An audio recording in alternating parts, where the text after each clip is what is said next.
ജീവിതത്തിൻ്റെയും ചിന്തയുടെയും ഒക്കെ അരികിലൂടെ എപ്പോഴും ആ തണലിടത്തിലൂടെ ചേർന്ന് നടക്കുന്ന ഒരാൾ സനിത പാറാട്ട്.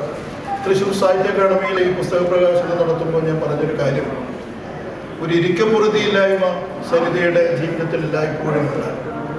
കാരണം ഭൂമിയുടെ മാറിടത്തിലൂടെ താം എന്തന്വേഷിച്ച് അലയുന്നുവോ അത് തേടി നടക്കുന്ന ഏറ്റവും ഉദാത്തമായ ഒരു സൂക്ഷ്മതയാണ് സനിതയുടെ സർഗാത്മകതയുടെ ഒരു തെളിച്ചവും വെളിച്ചവും എന്ന് ഞാൻ ആഗ്രഹിക്കുകയും വിചാരിക്കുകയും ചെയ്യുന്നു.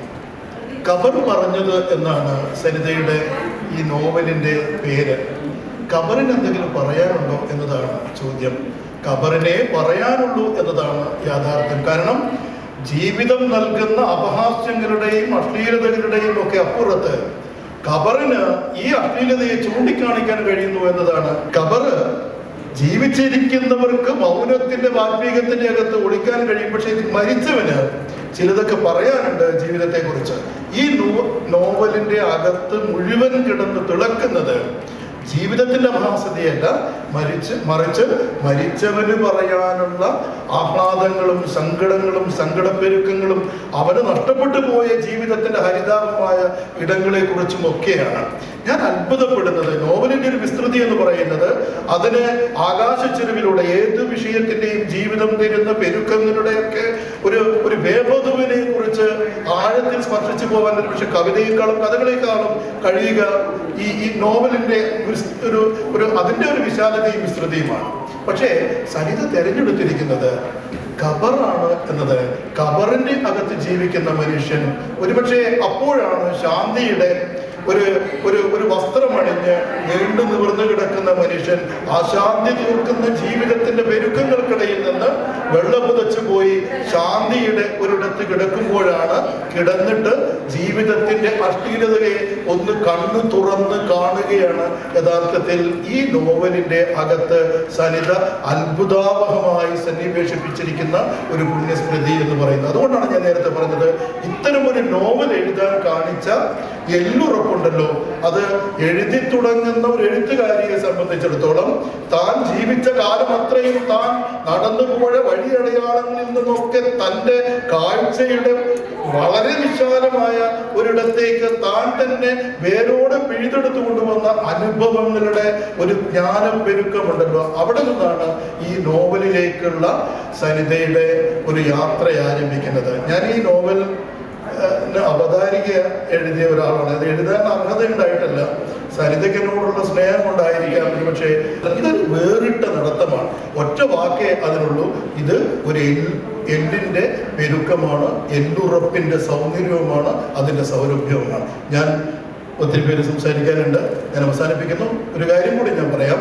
ഈ നോവൽ ഒരുപക്ഷെ നമ്മുടെ മലയാള നോവൽ ചരിത്രത്തിന്റെ ഇഴയെടുപ്പങ്ങളിലൂടെയൊക്കെ സഞ്ചരിക്കുന്ന ഒരു സാഹിത്യ വിദ്യാർത്ഥികളെ സംബന്ധിച്ചിടത്തോളം ഒരു പഠനത്തിൻ്റെയും സംവാദത്തിൻ്റെയും ഒരു വലിയ തുറന്നിടുക തന്നെ ചെയ്യുമെന്ന കാര്യത്തിൽ സംശയമില്ല. നമുക്ക് സനിതയെ കേൾക്കണം, ഗീതേച്ചിയെ കേൾക്കണം, ഒപ്പം റസാഖിനെ കേൾക്കണം. ഈ പുസ്തക പ്രകാശനത്തിൽ ഷാർജയിലെ അക്ഷരങ്ങൾ പൂക്കുന്ന ഈ കാടിന്റെ ചെരുവിൽ നിന്നുകൊണ്ട് അഭിമാനത്തോടെ പ്രകാശനം ചെയ്യപ്പെടുകയാണ്.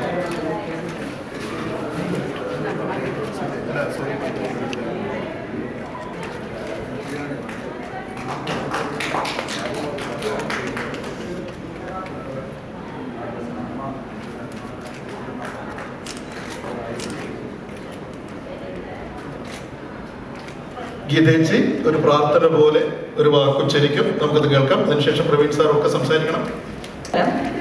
വളരെ സന്തോഷത്തോടെയാണ് സനിതയുടെ ഈ ഒരു പുസ്തകം ഖബർ പറഞ്ഞത്. ഇത്ര ഐശ്വര്യമുള്ളൊരു പുസ്തകം, അവളുടെ മനസ്സായിരിക്കണം ഇതിൽ. ഞാൻ വായിച്ചിട്ടില്ല, അത്രയും എനിക്ക് ഇഷ്ടപ്പെട്ട ഒരു എഴുത്തുകാരിയാണ്.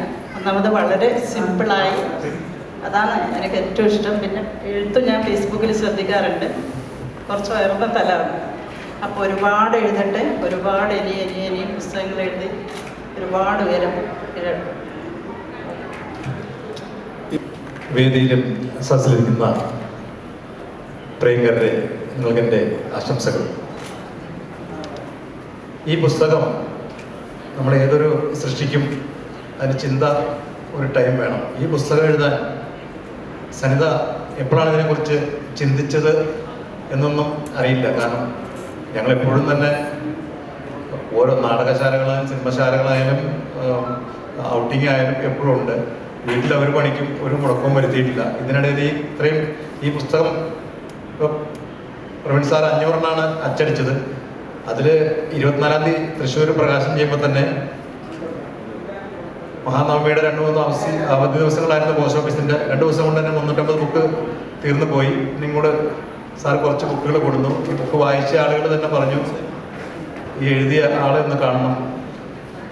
അത്രയും സംഘർഷഭരിതമായിട്ടാണ് ഈ നോവൽ കടന്നു പോകുന്നത്.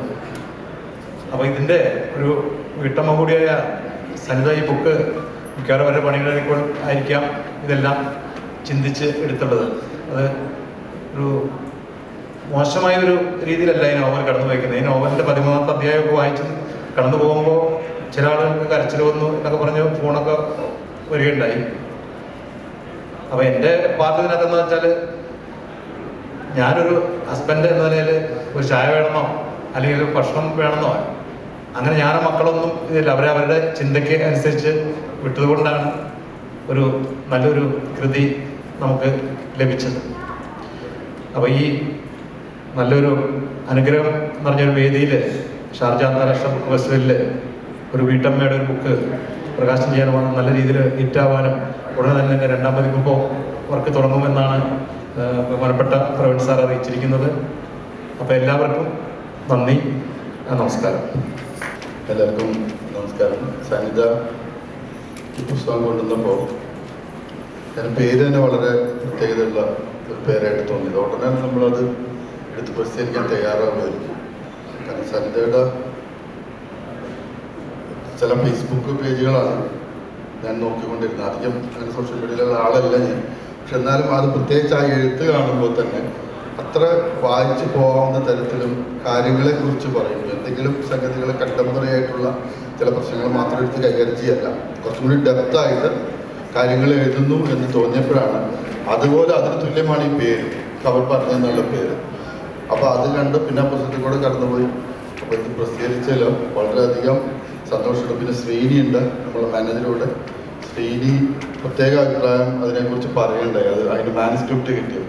പിന്നെ ഇവർ തമ്മിലുള്ള ആ ഒരു അടുപ്പം അവർ രണ്ടുപേരും കൂടി എപ്പോഴും വരിക സാധാരണ രീതിയിൽ കാണാത്തൊരു സംഗതിയാണത്. വളരെ അപൂർവമാണ്. അച്ഛനും വൈഫും കൂടി പരസ്പരം സപ്പോർട്ട് ചെയ്ത് എഴുത്തിനെ പ്രോത്സാഹിപ്പിക്കുന്നു. അതുപോലെ എപ്പോഴും കോംപ്ലിമെൻ്റ് ചെയ്ത് നിൽക്കുന്നു. പിന്നെ അദ്ദേഹം റസാഖ് ഒരു ഗംഭീര നടനുമാണ്. ഒരു നാടകം ഉണ്ടായിരുന്നു, അത് കണ്ടപ്പോഴും കൊണ്ട് ഒരു അത്ഭുതം. സനിത അതിന് കോ ഡയറക്ടറുമാണ്. അങ്ങനെ ഒരു ഒത്തൊരുമിച്ച് പോകുന്നൊരു അവർക്ക് നല്ല രീതിയിലുള്ള പുസ്തകങ്ങളെ എഴുതാൻ കഴിയും. അതാണ് ഈ പുസ്തകത്തിൻ്റെ ഏറ്റവും വലിയൊരു പ്രത്യേകത. വളരെ സന്തോഷം. ഞാൻ ആദ്യമായിട്ടാണ് ഇങ്ങനൊരു ബുക്ക് ഫെസ്റ്റിവലിൽ പങ്കെടുക്കുന്നത്, ഷാർജ ബുക്ക് ഫെസ്റ്റിവലിൽ. സനിതയെക്കുറിച്ച് പറയുകയാണെങ്കിൽ വി സ്പീക്ക് ബുക്ക് എന്ന ആ ഒരൊറ്റ വാചകമേ എനിക്ക് പറയാനുള്ളൂ. കാരണം പുസ്തകം എഴുതുന്നവരും അത് വായിക്കുന്നവരും തമ്മിലുള്ള ബന്ധം എന്ന് പറയുന്നത് അത്രമാത്രം ആ ഒരു വാചകത്തിൽ അത് മുഴുവനും അടങ്ങിയിട്ടുണ്ട്. പിന്നെ സനിത ആ ഒരു ബുക്കിൻ്റെ പേര് എന്താ പറയുക, ഖബർ പറഞ്ഞത് അതൊരു വല്ലാത്ത അർത്ഥതലത്തിൽ നിൽക്കുന്ന ഒരു ബുക്കാണ് ആ പേരിന്. കാരണം എല്ലാവരും ഭൂമിക്ക് മുകളിൽ ജീവിച്ചിരിക്കുന്നവരുടെ തിരക്കിനെ കുറിച്ചും അല്ലെങ്കിൽ വേറെ പല പ്രശ്നങ്ങളെക്കുറിച്ചും പറയുമ്പോൾ ഖബറിനെക്കുറിച്ച്, ഖബറിനകത്ത് കിടക്കുന്നവരുടെ അതെങ്ങനെ ചിന്തിക്കാൻ എങ്ങനെ സനിതയ്ക്ക് കഴിഞ്ഞു എന്നുള്ളതാണ് പക്ഷെ സനിത എന്നുള്ള എഴുത്തുകാരിയെക്കുറിച്ച് ഏറ്റവും വലിയൊരു പ്രത്യേകതയായിട്ട് എനിക്ക് തോന്നിയത്. അതുതന്നെയാണ് വി സ്പീക്ക് ബുക്ക് എന്ന ഈ ഒരു ലോഗോയുടെ കൂടെ ഇവിടെ വന്നിരിക്കുന്ന ഈ ഒരു ഫെസ്റ്റിവലിൽ പക്ഷേ സനിതയുടെ ബുക്കിനോട് എനിക്ക് ഏറ്റവും അധികം ആകർഷണം തോന്നാനുള്ള കാരണം. ഇത്രയും പറഞ്ഞുകൊണ്ട് ഭാവിയിൽ ഇതുപോലെ ഒത്തിരി പുസ്തകങ്ങൾ എഴുതട്ടെ സനിത എന്ന് ആശംസിച്ചുകൊണ്ട് ഞാൻ എൻ്റെ വാക്കുകൾ അവസാനിപ്പിക്കും. റസാഖയുടെ ഏറ്റവും അടുപ്പമുള്ള സുരേഷേട്ടൻ ഒരു വാക്കുകൊണ്ടൊന്ന് അനുഗ്രഹിച്ചാൽ. ഒരു വാക്കുകൊണ്ട് പറഞ്ഞാൽ തീരുന്നൊരു കാര്യമല്ല. റസാഖും ഞാൻ തമ്മിലുള്ള റിലേഷൻ 10-35 വർഷം കൊണ്ടുള്ള ബന്ധമാണ് ഞങ്ങളുടെ. ഞങ്ങൾ ഒരുമിച്ച് പഠിച്ചതാണ്. ഈ ബുക്ക് എഴുതിനെ കുറിച്ചൊക്കെ വളരെ കാര്യമായിട്ട് പല സമയത്ത് ഞങ്ങളോട് സംസാരിച്ചിട്ടുണ്ട്. ഈ അവസരത്തിൽ സനിതയ്ക്കും രണ്ടുപേർക്കും എല്ലാവിധ ആശംസകളും നേരുന്നു. ഭാവിയിൽ ഇനിയും ഇതുപോലുള്ള എഴുത്തുകൾ ഉണ്ടാവാനുള്ള ഭാഗ്യം അവർക്ക് ഉണ്ടാവട്ടെ എന്ന് അനുഗ്രഹിക്കുന്നു. Thank you very much. നമുക്ക് സനിതയെ കേൾക്കാം. എല്ലാവർക്കും നമസ്കാരം. കഴിഞ്ഞ വർഷമാണ് ആദ്യമായിട്ട് ഇവിടെ വന്നത്. അന്ന് കയ്യിൽ 5 പുസ്തകം ഉണ്ടായിരുന്നു. ഒരു പുസ്തകം തന്നെ 5 ഭാഷയിലേക്ക് പോയത്. പക്ഷെ അത് ഞാൻ ഇവിടെ ഒഫീഷ്യലി അങ്ങനെ ഒരു പ്രകാശനം ചെയ്തില്ല. പിന്നെ പെട്ടെന്നാണ് ഈ നോവൽ ഞാനൊരു 2 വർഷമായിട്ട് എഴുതിക്കൊണ്ടിരിക്കുന്നതായിരുന്നു. അത് തീർന്നു കഴിഞ്ഞപ്പോൾ ഖബർ പറഞ്ഞത് എന്നുള്ള പേരും കൂടി വന്നപ്പോൾ അതിവിടെ പ്രകാശനം ചെയ്യണം എന്നുള്ളത് വലിയൊരു ആഗ്രഹമായിരുന്നു. അതിനു മുൻപ് എന്നെ പറ്റി പറയുകയാണെങ്കിൽ കേരളത്തിലെ തൃശ്ശൂരിലെ രാമവർമ്മപുരമാണ് ദേശം. അവിടുന്ന് ഇങ്ങോട്ടുള്ള ഒരു നടത്തം എന്ന് പറയുന്നത് ഒരു പ്രളയത്തിലൂടെയാണ്. അതായത് നമ്മളുടെ അവിടെ 2018 പ്രളയം വന്നപ്പോഴാണ് എന്നിലേക്ക് അക്ഷരം ഒഴുകി വന്നത്. അത് അന്ന് തൊട്ടിട്ട് ഇന്ന് വരെയും എൻ്റെ മനസ്സിലൊരു പ്രളയം പോലെ തന്നെ പ്രണയം തീർത്ത് ഞങ്ങൾ അങ്ങനെ ഒഴുകിക്കൊണ്ടിരിക്കുകയാണ്. ഖബർ പറഞ്ഞത് എന്ന ഒരു പുസ്തകം എഴുതാൻ മാത്രമുള്ള ഒരു പക്വത എനിക്കില്ല. അത് ഞാൻ എൻ്റെ കണ്ണിൻ്റെ ട്രീറ്റ്മെൻറ്റിനായിട്ട് കൂത്താട്ടുകുളത്ത് ശ്രീധരിയത്തിൽ കിടന്ന ഒരു ഷോർട്ട് സ്റ്റോറി ആയിരുന്നു. ഒരു 3 പേജുള്ള ഒരു ഷോർട്ട് സ്റ്റോറി ആയിരുന്നു ആ ഖബർ പറഞ്ഞത്. അത് എഴുതി തീർത്തപ്പോൾ തന്നെ എൻ്റെ മനസ്സിൽ വല്ലാത്തൊരു പ്രശ്നം. ഞാൻ സ്വാഭാവികമായിട്ട് ഹസ്ബൻഡ് പറഞ്ഞ പോലെ ഞങ്ങൾ യാത്രകളും സിനിമയും ഗാനമേളയും നാടകവും അങ്ങനെ വളരെ സന്തോഷമായിട്ട് പോണ ഒരു ഫാമിലിയിൽ നിന്ന് ഞാൻ പെട്ടെന്ന് ഈ ഖബറിലേക്ക് അടയ്ക്കപ്പെട്ട പോലെയുള്ള ഒരു ഫീലായിരുന്നു എനിക്ക്. പക്ഷെ അത് നിർത്തി. സാധാരണ നമ്മൾ ഷോർട്ട് സ്റ്റോറി എഴുതി കഴിഞ്ഞാൽ അതിൽ നിന്ന് മാറി അങ്ങനെ പോകും. പക്ഷെ ഇത് മാറാണ്ട് വീണ്ടും കഥാപാത്രങ്ങൾ കയറി വന്ന് അങ്ങനെ ഇതങ്ങനെ വലുതായി കൊണ്ടിരുന്നു. എനിക്ക് തന്നെ വലിയ ഒരു അതിശയായി പോയി. ഷോർട്ട് സ്റ്റോറി മാത്രം എഴുതിയിട്ടുള്ള എന്നിലേക്ക് ഇങ്ങനെ ഒരുപാട് കഥാപാത്രങ്ങൾ ഇങ്ങനെ വരികയാണ് തോന്നുന്നത്. എല്ലാവരും ഖബറിൽ കിടക്കണവർക്ക് ഭൂമിയിൽ തീരാത്ത വിഷയങ്ങളാണ് അവർ പറഞ്ഞുകൊണ്ടിരിക്കുന്നത്. ഖബറിൽ അവർ കണ്ട കാഴ്ചകൾ, അങ്ങനെ ഒരുപാട് കാര്യങ്ങളാണ് എനിക്ക് ഇതിലൂടെ കടന്നു പോകുമ്പോൾ വന്നത്. അത് മാനസികമായിട്ട് ആദ്യം കുറച്ച് പ്രശ്നങ്ങളായിരുന്നു. പിന്നീട് ഞാൻ ഇതിനെ ഇഷ്ടപ്പെട്ടു തുടങ്ങി. ഞാൻ ഒരുപാട് വട്ടം മാറ്റി വെച്ചു ഈ കഥ. അപ്പോഴൊന്നും ആ കഥാപാത്രങ്ങൾ എന്നെ സമ്മതിക്കാണ്ട് പിന്നെയും പിടിച്ചതിലേക്ക് എന്നെ കൊണ്ടുവന്നു. അവസാനം ഞാൻ അവരെഴുതി തീർത്തു എന്ന് തന്നെയാണ് ഞാൻ ആമുഖത്തിൽ എഴുതിയിട്ടുള്ളത്. കാരണം ഞാൻ എഴുതി തീർക്കുകയായിരുന്നു.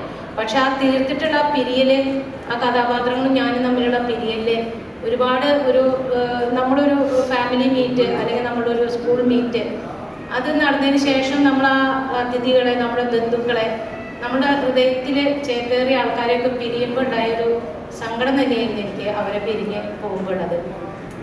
കാരണം അതിൽ ആ ഖബറിനെ ഞാൻ വല്ലാണ്ട് പ്രണയിച്ചു പോയിട്ടുണ്ടായിരുന്നു.